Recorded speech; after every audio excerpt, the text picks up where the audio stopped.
Squirrel. In this episode, we're going to talk about how you making less money than your clients or peers doesn't make you less deserving of your seat at the table. Squirrel. Hi, I'm Katie McManus, business strategist and money mindset coach, and welcome to the Weeniecast. Squirrel. Get ready to get uncomfortable because we are talking about imposter syndrome in today's episode. The funny thing about talking about imposter syndrome is I start mispronouncing words because I start feeling like an imposter as someone who has a podcast. This episode is going to be one of those episodes where my ADHD listeners will know exactly what I'm talking about because we experience imposter syndrome in every single facet of our lives. Because throughout our lives, we have felt like an imposter in every single situation because we've had to mask as someone who's neurotypical for so long. And I say this, it's not just for those of you who've been diagnosed later in life, it's also for those of us who were diagnosed as children, right? Because just because we were handed a diagnosis when we were 6, 7, 8, 9 years old doesn't mean that the world changed around us.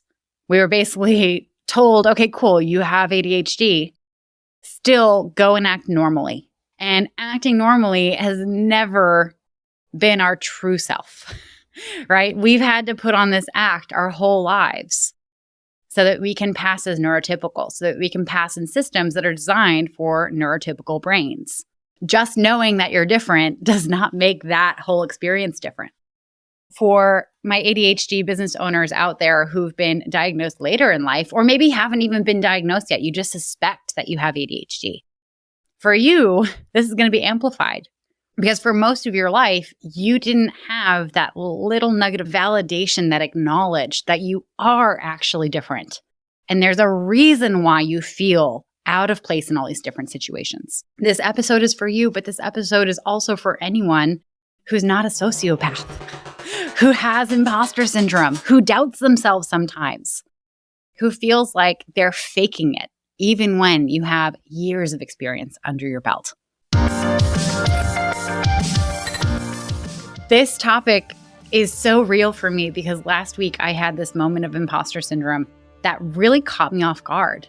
I went to this incredible event in Darien, Connecticut, where I'm thinking about moving to. So this event was kind of twofold. Like I wanted to go and check out the area and meet some people and maybe make some friends. And two, it was a panel discussion in this female founders group that I'm a member of. And the topic was around fundraising for your company. And personally, I have never fundraised for my company. I've never had a company that required it. I have a couple ideas for companies that I want to start that will require it in the future, however, which is why this is super relevant to me. I also sometimes work with clients who are having to go through fundraising rounds because fundraising is essentially sales on a grander scale, right? You're trying to sell the idea that your company is going to be successful enough that other people should put their money into it to hopefully make some money back. And it's so much fun to work with clients who are having to go and fundraise for their own companies. You watch their confidence grows and you really, part of the work is showing them exactly how special what they're offering is. And really it's an act in overcoming imposter syndrome. Because walking into a room and asking other people to put their hard-earned dollars into a company that you believe in and you believe is going to be successful takes a whole lot of confidence. And there are some game-changing coaching exercises that I do with my clients that really help them make that jump from, oh my God, I can't believe I have to ask for money and like who would invest in me, into, oh my God, this is the smartest investment these people are ever going to make because they believe so firmly in what they're doing. And how ironic is it that I coach on this shit and I went to this event and I had a moment of massive imposter syndrome myself. So let me set the frame. So this event was a panel discussion that then went into a cocktail hour. And because I really wanted to get to know people, I had also signed up to go to this dinner afterwards with the panelists and the person who was organizing it. So the panel discussion was incredible. I learned so much. The women who were on the panel were inspiring. They had really put their money where their mouth was. They had ideas and just run with them. And along the way, one of the main topics that people asked about was, how did you deal with imposter syndrome along the way? And it was incredible to see these women who run multi-million-dollar businesses or businesses that have raised multiple millions of dollars say that they struggle with imposter syndrome every single day of their lives. Hearing that just reminds you that like your experience is not special. You're not uniquely thinking that you're unqualified for everything that you're doing. Everyone is doing that. Everyone feels that way unless they're a sociopath. The fact that you doubt yourself, the fact that you question if you should actually be doing this is actually a mark of empathy. Because yes, part of you is worried that you're going to get found out for being a fraud when you're not actually a fraud. But you also carry fear of other people being wrong about you for their own sake. You don't want someone to invest in you and not get their money back. You don't want someone to sign up with you and not get the results that they hope for. So I just want to acknowledge that if you have imposter syndrome, it's a sign that you want to create incredible value in the world, and you hold yourself as highly responsible to your clients and your investors. Those are two really good qualities to have as a business owner. So I'm at this event and I'm sitting in the audience for the panel, and then I go to the cocktail hour and it's lovely, and I'm meeting all these incredible people who are doing really exciting things and in all different levels of business. Some are just starting out, some have been in business for several years, and there are a ton of women there who are running massively successful businesses. And it actually reminded me of this exercise that I did in improv class when I used to do improv in San Francisco.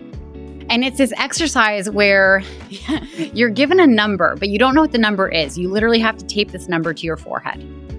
And everyone is given a number on a scale from 1 to 10. And it's not about beauty and it's not about intelligence. It is about status. So if you're a 1, you have the lowest of the low status in the room. You're basically the scum of the earth, and no one gives you the time of day. If you're a 10, it's like you're the emperor of the universe, right? And so the exercise is you literally have to walk around the room and perceive how people treat you to be able to guess and act along with what your status is. So if you're a 4 and people will talk to you for a minute and then kind of like look over your shoulder, but then gravitate towards someone else, you have to start treating yourself and acting as if you were a 4.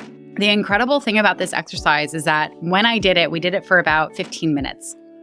And you do it for 15 minutes because you have to have enough conversations and interactions with other people in the group to really glean enough data to understand what number you probably are.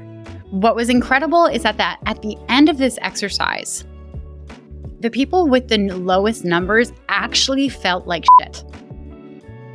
They felt so bad about themselves because the way people treated them and the way they had to respond in their acting by acting as that low number made them believe that they were that low number.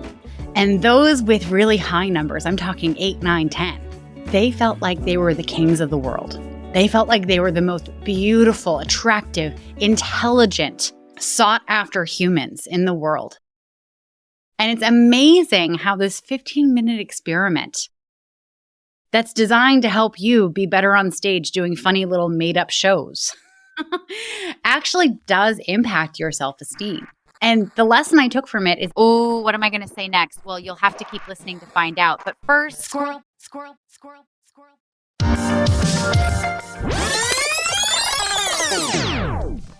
and the lesson I took from it is that it really doesn't matter. It matters your qualifications, but when it comes to imposter syndrome, what matters is how you present yourself. It matters how you hold yourself. Because whatever energy you put out is the energy you're going to get back. And that energy you get back is going to be incredible feedback for how you should feel about yourself. So one of the biggest fears that people have when they're struggling with imposter syndrome is that they feel like they're a fraud. They feel like they're faking everything. And the worry is that people around you are going to find out that you're a fraud or you're faking it. And when we talk about faking it till you make it, a lot of people think that you're faking your competence, your ability to do the thing. And no, we're not faking competence. That is being a con artist. And con artists shouldn't be out in the world. They should be in jail. And so if you are faking competence, if you are going out and selling a service that you have no idea how to do and you're taking people's money and delivering garbage to them, go to the police station, please. Just turn yourself in right now. It'll make everyone's life a whole lot easier. I don't believe in faking confidence. That when I talk about faking it till you make it, we're not talking about competence with a P. We're talking about confidence with an F. Faking confidence is one of the best things that you can do for yourself and the people around you. And when you struggle with imposter syndrome, faking confidence is the only way to get out of it. So I'm at this event, we're at the cocktail hour, and the reason I'm thinking about this improv exercise is because it was incredible watching other people and how they would kind of light up when they were around someone who reflected that they were impressive, and dimmed as they were around people who they felt small around. And once you're aware of how this happens with people, it's really hard to not see. And also, it's impossible to not notice in yourself. One of the best pieces of advice that I've ever gotten, and that I tell everyone, is that if you are the smartest person in the room, you're in the wrong room. The best rooms that you can be in are where you are the dumbest person. Now, this is really hard advice to take, because when you're the dumbest person in the room, it kills your confidence. It takes a massive amount of bravery to be in those rooms, because you have to admit that there are people in there who are better than you in certain areas. Being in those rooms also requires that you fake a massive amount of confidence. So the funny thing about helping other people build their businesses to high 6 figures, 7 figures, is I actually help people who make more money than I do. And if you're working with a business strategist or a business coach who only works with people who make less money than them, you're working with the wrong business strategist. Because how much money a business strategist or a business coach makes does not matter when it comes to hiring them.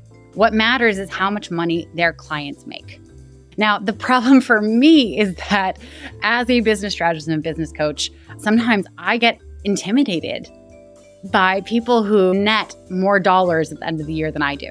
Because we have this constant drive to prove ourselves to the people around us. And even as I'm describing this, I'm like, oh my God, why am I sharing this with the world? Like, they're gonna, like, like this is something that I shouldn't be admitting. We're living in a world where people are constantly holding out the receipts of this is how good I am. This is how impressive I am. This is how much time I spend at the gym. This is how much money I make every day. This is how many followers I have. And because we see everyone else talking about these numbers, naming their own success, it makes us want to quantify our own success.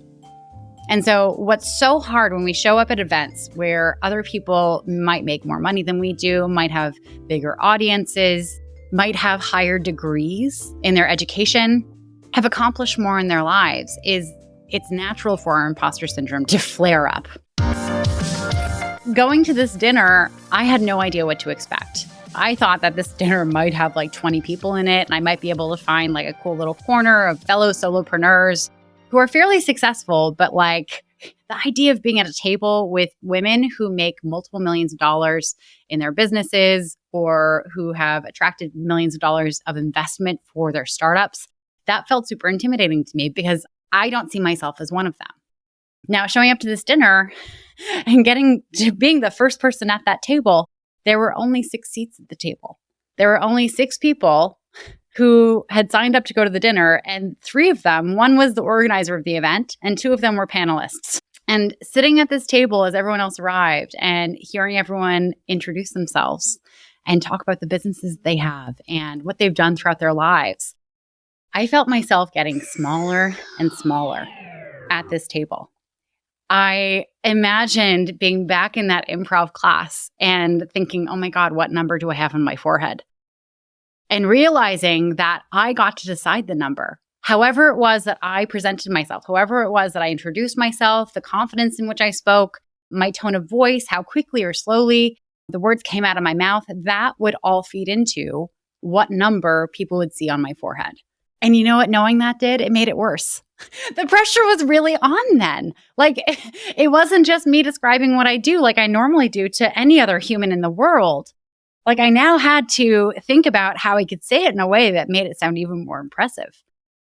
And of course, like, here I am at a table with these incredible women who I could learn so much from and who I genuinely had a lot in common with and had so much to laugh about. We had an amazing time. But in those first 10 minutes where I'm sitting here wrapped up in my own fear thoughts in my own brain about, oh my God, like they're going to think I don't belong here. They're going to tell me I don't qualify for this dinner. I missed out on that connection for a full 10 minutes. Now I rebounded. And there was a moment where I noticed what I was doing to myself, just like I do with my clients. And it's like, oh my God, like all you have to be is yourself. All you have to be is the person who has impact with her clients and is really passionate about what she does. But it's incredible when you're used to being a big fish in a small pond. When you put yourself into the big old ocean, the thing that will kill you is getting worried about being small. And we all know that feeling of sitting at a table and hearing other people introduce themselves and say what they're about and talking about their experience and watching as it gets closer and closer and closer to you and feeling like that insecurity of like, well, what do I do with my elbows? Like not even what do I do with my hands, but what do I do with my elbows? How's everyone else sitting? Oh my God. Getting not just worried about the words that are about to come out of your mouth, but worried about like how you're supposed to hold your body and how do I have a body? Oh my God. And feeling your palms getting clammy. And wondering, okay, well, I'm going to drink more water. Oh my God, I've drunk so much water. I kind of have to pee now. Do I have to pee because I've had too much water or do I have to pee because I'm nervous? Maybe it's both. No one at that table kicked me out. No one at that table, after hearing what I did or how I helped my clients, was like, oh, I'm sorry, you don't belong here.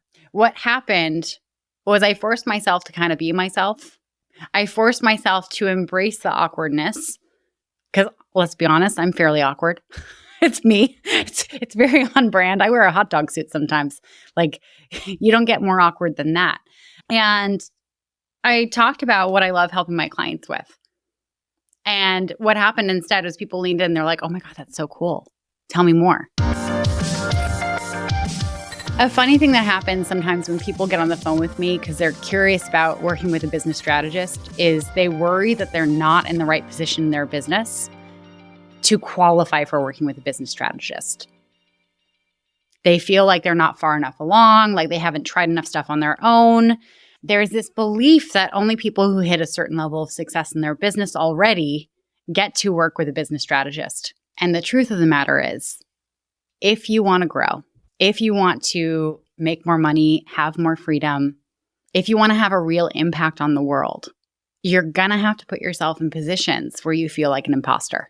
This is as true for me putting myself at more dinner tables with women who I'm massively impressed by and feel so much like a fraud around as it is for you when it comes to asking for help. One of the best things that got said at that panel is that we need to be able to ask for help more and we have to be more comfortable seeming like we don't know what we're talking about. Because the more we're open about that, the more help arrives. I want to be honest with you. Talking about this is really vulnerable for me because I know I'm the lady with the podcast here. And you probably listen to this thinking I have my shit together. And yeah, most of the time I do, but also there are a lot of times that I don't. And I think what we all get flipped out about is we think that we have to show this front to the world 100% of the time that we have our shit together. And that's not the point. The point of starting a business is to have an impact on the world, to help other people. Now, to help other people, there's nothing in the Help Other People guidebook that requires you to have your shit together all the time.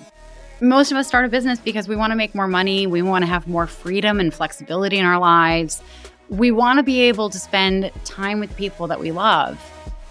Nowhere in there does it require you to have your shit together all the time. There are going to be moments where you are a mess. There are going to be moments where you're a mess and you're aware of it and you feel like you have been faking it and you're a fraud and people are going to find out and you don't belong here. And I see you. I just want you to know that you're not alone. I go through these moments as well. Part of what I went through last week at this event is I had that moment. I had that moment of, oh my God, these women around me are dressed so fancy and I'm not. You know, they have nicer shoes than I do. Maybe, you know, their businesses are more successful than mine. Our brains love rating things. Our brains love doing the more than, less than analysis. And the problem with that is that our brains are really good at doing the more than less than analysis and not so good at factoring in all the ways in which we're different than. I don't run a tech company. My company does not require millions of dollars of investment. So the fact that I'm comparing myself against someone who has raised millions of dollars of investment for her company, that doesn't really do any good because I haven't needed it. I mean, if you have a few $1,000,000 that you'd like to invest in my company, I'm not going to say no. I can definitely make it work, and I can definitely make some money back for you. So, contact us at Weeniecast.com. Just scroll to the bottom, leave us a voicemail about how much money you'd like to give us, and we'll get back to you with how you can make that transfer. But the point being that you are going to feel like a fraud in certain situations, and that's just because your brain is in compare mode and not in relate mode. When we walk into a situation and we're holding ourselves up against everyone else there, it's guaranteed we're going to see our faults and their strengths. Versus when we walk into a situation and we get into relate mode, we see, okay, well, where are you struggling in your business? Oh, I struggle in the same area. Interesting. And interesting how they're different because we're in different industries. When we're in relate mode, we account for, oh, wow, you raised X amount of dollars for your business. That's so cool. My business hasn't needed that. And it's really not that model that requires it. And yet we have some of the same challenges. One of the best things that we can do to overcome imposter syndrome is instead of thinking about, okay, well, I have to prove that I belong at this table. I have to prove that I qualify to even be around these people, is we have to move away from trying to prove that we belong and start looking for, cool, how can I help and be helped in this room? One of the scariest truths about running a business is that if you don't ask, the answer is always no. If you're listening to this podcast, I guarantee you have big dreams. I guarantee you have a goal for your business that is bigger than your wildest imagination. And I also guarantee you have no idea how you're going to get there. And welcome to the club. Your job as a business owner who wants to make a difference in the world is not to prove that you can do this or that you're worthy of doing this. Your job is to stand up and say, hey, here's my goal. I need help. When my clients contact me, or when people who are thinking about working with me contact me and ask to hop on the phone and see if we can work together and if I can help them, that's their brave step. That's them facing their imposter syndrome and saying, you know what? I don't need to know everything on my own. It's okay that I haven't figured this out on my own yet, because instead of trying to prove that I'm smart, I'm going to actually be smart. I'm going to save time, and I'm going to save energy, and I'm going to save my sanity by, instead of trying to figure this out and throwing spaghetti at the wall for years and years and years, I'm going to go to someone who knows what I should do and will factor in my personality, my work style, my goals, the type of business I want to start, and will create a custom strategy for me by asking for investment. That is a move against imposter syndrome. Going and asking for resources so you can make your dream real and help more people. You could absolutely save and scrimp, sell your own house, maybe sell pictures of your feet, and pinch pennies until you have enough money to make this real. But guess what? By the time you have enough money to make this real, the idea will have died. The world will have moved on. Maybe someone else will have taken the idea and run with it. It's your responsibility to own that you don't have all the resources right now. You need resources and to go and ask for them. And when you're at a dinner table where you feel like you don't belong, it is not your job to show everyone, hey, here are all my qualifications. Here's why I belong here. I'm going to prove myself to you, because that'll turn everyone off. Your job is to show up and ask for the help that you need and give the help that you can give. And if anyone at that table has a problem with it, it's the wrong table for you to be hanging out at. In coachy language, we all have this part of our personality that's our saboteur. And it's this part of ourselves that is only concerned with our most base survival. So your inner saboteur doesn't care that your partner treats you like garbage. At least you're not alone. It doesn't care that you hate your job and it's a whole toxic environment. At least you have a paycheck. Be grateful. It doesn't care that you live in a place that makes you miserable, where the roof is leaking and none of the handles on the cabinet stay on when you go to open the door. At least you have a roof over your head. That voice is kind of a dick. That voice doesn't care about you actually enjoying your life. That voice does not care about you living a fulfilled life where you actually get to impact and help other people. Okay, that voice will always opt for your most base survival over your happiness and fulfillment. That voice is sometimes our imposter syndrome. Because your imposter syndrome, if you let it take over, will actually prevent all these good things from happening to you. It'll actually get in the way of opportunities coming to you and knocking on your door. One of the reasons some of my clients, when they start working with me, they see results overnight is because they're able to snap out of their imposter syndrome and that saboteur voice so quickly and are able to start asking for the things they were too afraid of asking for before because they were worried that just the simple ask of asking for it would show their hand that they weren't qualified to get it. This is why I go around telling people to stop being a weenie.